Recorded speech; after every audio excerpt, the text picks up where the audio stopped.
দেখেন, কথাটা তো একেবারেই পরিষ্কার।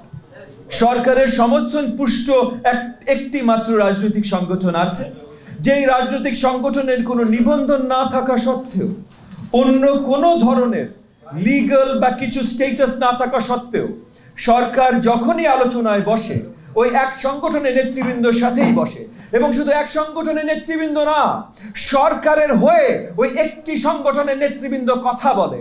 সরকারের হয়ে সরকারের বাইরে কারো কথা বলার কোনো ধরনের অবস্থান থাকবার কথা না, কিন্তু আমরা বারবার দেখি যে সরকারের হয়ে যখন ওই সংগঠনের নেতৃবৃন্দ কথা বলে তখন সরকারও পরিষ্কারভাবে মেনে নেয় যে ওইটাই সরকারের স্ট্যান্স। তাহলে ওই সংগঠন যদি আগামী নির্বাচনে অংশগ্রহণ করতে চায় তাহলে অবভিয়াসলি সরকারের বিরুদ্ধে এক জায়গায় দাঁড়ানোর একটা পজিশন তৈরি হয়।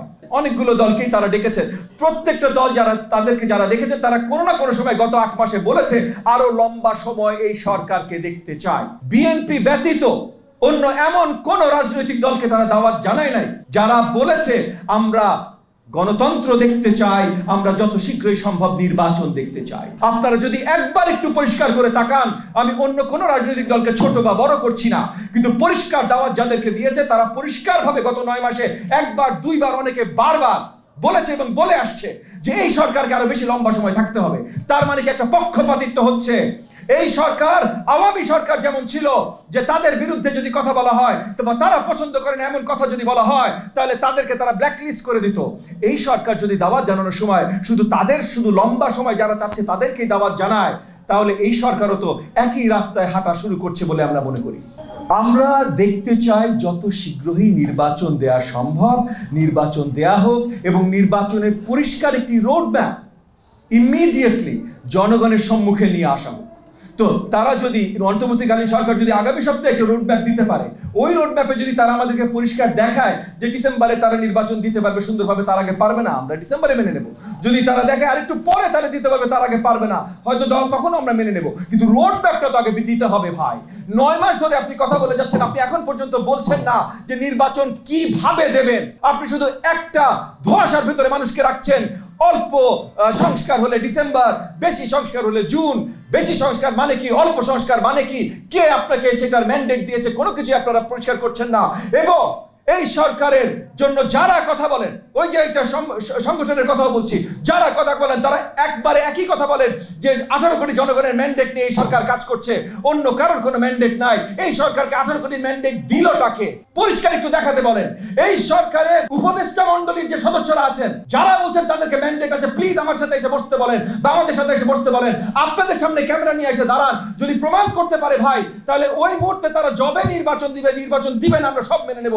কারণ নির্বাচন মানেই 18 কোটি জনগণের ম্যান্ডেট।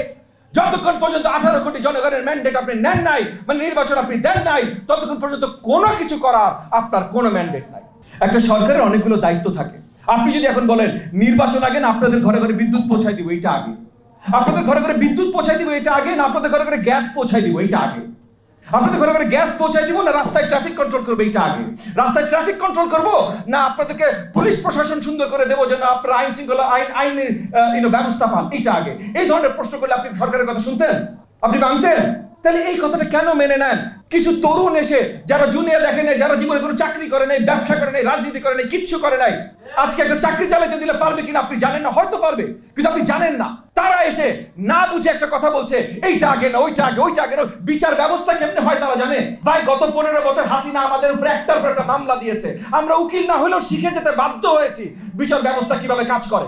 কারো বিচার করতে চান, সঠিকভাবে বিচার করতে চান, বছরের পর বছর চলে যাবে। আর আপনি বলছেন যে নির্বাচিত সরকার আসলে বিচার করবে না, মানে নির্বাচিত সরকারের উপর আপনার কোনো আস্থা নাই। আর যেই মুহূর্তে আপনি বলবেন নির্বাচিত সরকারের উপর কোনো আস্থা নাই, সেই মুহূর্তে আপনি বলছেন যে বাংলাদেশের 18 কোটি জনগণ কাকে ভোট দিবে, তারা কি চায়, এইটার উপর আপনার কোনো আস্থা নাই। আর যেই মুহূর্তে আপনি বলবেন বাংলাদেশের 18 কোটি জনগণের উপর আস্থা নাই, সেই মুহূর্তে আপনার কোথাও বসা, দাঁড়ানো, কথা বলার কোনো অধিকার নাই। আমি পরিষ্কার তাদের বলে দিতে চাই যে বাংলাদেশের জনগণের হয়ে অ্যাটলিস্ট কথা বলার অধিকার তাদের নাই।